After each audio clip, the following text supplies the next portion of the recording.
Many people have said, what makes you think that you're perfect to give advice? And I said, well, that swollen walrus Dr. Phil is doing it. He's not a doctor, so I'm qualified because I'm not a woman. Hi, I'm Bianca Del Rio, and I'm a new author with a book called Blame It on Bianca Del Rio, the expert on nothing with an opinion on everything. And I get lots of questions, which was the reason I wanted to do an advice book, because I felt it's important to give back to people. And people always ask me tons of questions, from what eyelashes are you wearing, what color makeup is that, and why were you born?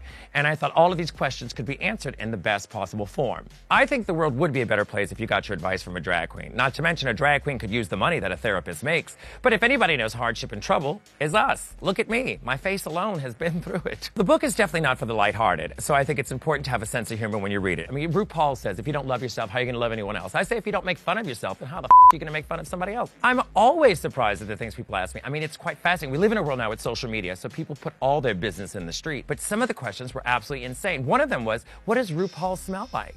And I'm like, she's not even a real person. I've never been in the room with her. She's a hologram. I don't know what she smells like. It's really an open book. You throw back a couple of drinks and anything comes out. I think it's important. I mean, I'm that person that gets drunk at a party and then tells you what's really wrong with you. May not be the best time, but you finally find out what your issues are. I mean, the child is hysterical. Yeah. I don't know if she realizes she's funny or if it's just the inbreeding. I put it all out there, sometimes a little more than I should have, and then they scaled it back, which was fine. I mean, once the lawyers got involved. Yeah, we did have to cut a lot back. You know, when I do a show, I can get away with murder, but when you're putting it in print, it's kind of, whoa, that's scary. Someone had sent in a letter, and it was two guys that were in a relationship, and they discussed how one guy started, you know, having an affair with someone else, and then the person writing in had an affair with someone else, and then now they're back together because the other two people have left them. And they said, what do you think the problem is? I said, well, it's quite obvious. You both are ugly, and thank you for not sending in a photo.